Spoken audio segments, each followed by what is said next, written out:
अस्सलाम वालेकुम दोस्तों, यूनिक बर्ड में आपको खुशामदीद कहते हैं। और बारिशों का सीज़न चल रहा है और सर्दियों का महीना है, तो फरवरी ख़त्म हो चुका है, मार्च शुरू हो चुका है। तो हमने इन चीज़ों को देखना है कि बारिशों के बाद जो हवाएं चलती हैं उसमें आपका परिंदा एक्सपायर भी हो सकता है। तो आपने अपने परिंदों को बचाने के लिए कुछ एहतियाती तदबीरें करनी होगी जिससे आपका परिंदा मरने से बच सकता है। पहले पॉइंट की बात करें तो टेम्परेचर ऐसे मौसम में बहुत लो हो जाता है, तो हमने टेम्परेचर को मद्देनज़र रखना है और ये देखते रहना है कि आपके जो एवरी में टेम्परेचर है वो लो तो नहीं हो गया। तो आपने इन चीज़ों का ख्याल रखना है। जैसे ही केज का टेम्परेचर जहाँ आपके एवरी का टेम्परेचर लो हो जाए तो आपने क्या करना है कि उसको कवर करना है अच्छे तरीके से। अगर आपका आउटडोर सेटअप है तो आपने प्लास्टिक शीट से पूरे शेड को कवर करना है। तो अगर आपका केज इंडोर है तो आपने कपड़ा डाल देना है ताकि हवाएं उन्हें डायरेक्ट ना लग पाए। अगर आप ये एहतियाती तदबीरें नहीं करेंगे तो बर्ड को डायरेक्ट हवाएं लगेंगी। अगर बारिशें का पानी डायरेक्ट परिंदों को लगेगा तो परिंदा गीला होगा और इस तरह उसे फीवर भी हो सकता है, तो आपका बर्ड मर भी सकता है। तो आपने अपने बर्ड को बचाने के लिए ये एहतियाती तदबीरें करनी होंगी। दूसरा पॉइंट ये है कि जैसे ही आपने अपने एवरी को प्लास्टिक शीट से कवर कर लिया है तो आपने वेंटिलेशन का लाजमी ख्याल रखना है। छोटा सा आपने सुराख देना है ताकि आपको जो बर्ड है उसको ऑक्सीजन मुहैया होती रहे। ये ना हो कि आप मुकम्मल बंद कर दें, ऑक्सीजन की कमी से आपका बर्ड एक्सपायर भी हो सकता है। अगर आपने कवर कर लिया है अपनी एवरी को लेकिन अगर वेंटिलेशन का सुराख नहीं देंगे तो आपके जो एवरी में नमी आ जाएगी। तो नमी आने से आपका बर्ड को फीवर भी हो सकता है। तो आपका बर्ड जब बीमार होगा तो अच्छी ब्रीडिंग नहीं कर पाएगा, तो आपका जो बर्ड है वो एक्सपायर भी हो सकता है। तो आपने इन चीज़ों का ख़ास ख्याल रखना है।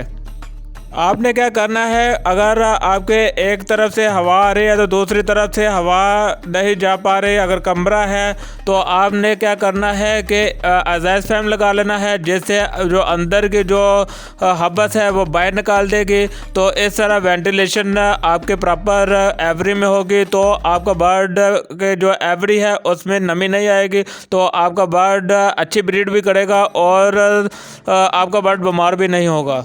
आपने क्या करना है कि अगर आपका इंडोर सेटअप है तो आपने कुछ देर वहाँ पर बैठकर खिड़की या दरवाज़ा खोल देना है। अगर आउटडोर सेटअप है तो एग्जॉस्ट फैन लगा लेना है ताकि अंदर की सारी हवा बाहर चली जाए।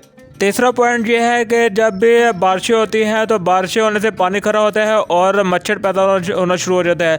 तो आपने अपने बर्ड को मच्छरों से बचाना है, तो इन चीज़ों का आपने ख्याल रखना है और एहतियाती तदबीरें आपने इस्तेमाल करनी है। आपने क्या करना है कि मच्छर मारने के लिए ये मशीन खरीद लेनी है ताकि मच्छर बर्ड को नुकसान ना दे। तो मच्छर बर्ड को नुकसान देगा तो ब्रीड अच्छी नहीं आएगी और बर्ड बीमार भी हो सकता है। तो आपने मच्छरों से बचाने के लिए ये मशीन खरीद लेनी है और अपने शेड में लगा लेनी है ताकि मच्छर बर्ड को नुकसान ना दे। क्योंकि मच्छर जब बर्ड को काटता है तो उससे क्या होता है कि बर्ड की आंखें ख़राब हो जाती है और आंखों से पानी निकलना शुरू हो जाता है, तो वो इन्फेक्शन की तरह हो जाता है। तो एक बर्ड दूसरे बर्ड को देता है तो कॉलोनी में इसी तरह ये वायरस फैल जाता है। तो ऐसे बर्ड बीमार होना शुरू हो जाते हैं और कुछ बर्ड एक्सपायर भी हो जाते हैं। तो आप अपने बर्ड को मच्छरों से बचाने के लिए ये मशीन लाजमी इस्तेमाल करवाएँ। पॉइंट नंबर 4 में हम बताने वाले हैं कि जैसे ही टेम्परेचर लो होता है तो उससे क्या होता है कि अंदर का जो ह्यूमिडिटी लेवल है वो डाउन हो जाता है। अगर आपका ह्यूमिडिटी लेवल का लेवल ठीक नहीं है तो बर्ड को बहुत ज़्यादा नुकसान हो सकता है। इससे आपके ब्रीड मुतासर होगी। जो बर्ड है वो मुकम्मल तौर पर अंडों को हीट नहीं दे पाता जिससे अंडे अनफर्टाइल होने का ख़तरा होता है, तो आपके अंडे ख़राब हो सकते हैं। तो आपने ह्यूमिडिटी लेवल को कंट्रोल करने के लिए कुछ इक़दाम करने होंगे। आप अपने बर्ड की ब्रीडिंग अच्छी लेना चाहते हैं तो ह्यूमिडिटी लेवल 50 से 70 80 भी चलेगा।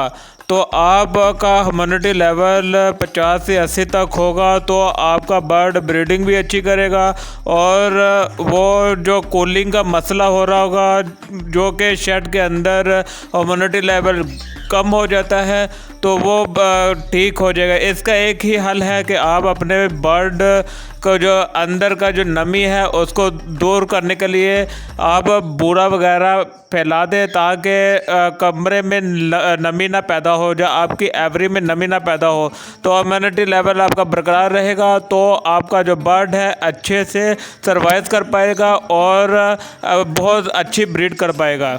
जब भी बारिश वाला मौसम हो और ऐसी सूरत हाल पैदा हो तो आपने कभी भी जो आपकी जो ट्रे है उनको धोना नहीं है, बल्कि उसको साफ़ कर लेना है। तो आपने कभी भी ऐसा नहीं करना कि पानी के साथ उसे कभी भी नहीं धोना।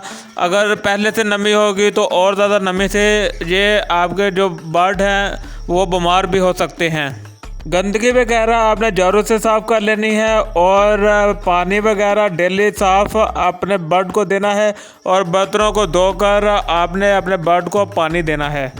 यकीनन आज की वीडियो इन्फॉर्मेटिव रही होगी, तो इसी तरह की इन्फॉर्मेटिव वीडियो बना कर हम अपलोड करते रहेंगे। तो मेरे चैनल को कर ले सब्सक्राइब और बेल आइकन के बटन में लाजमी प्रेस करें, ताकि हर नए आने वाली का वीडियो का नोटिफिकेशन आप दोस्तों तक पहुंचता रहे। तो वीडियो अगर पसंद है तो वीडियो को लाइक करें और ज़्यादा से ज़्यादा लोगों में शेयर करें। तो अल्लाह हाफिज़ दोस्तों, नेक्स्ट वीडियो में हम मिलेंगे इंशाअल्लाह ताला।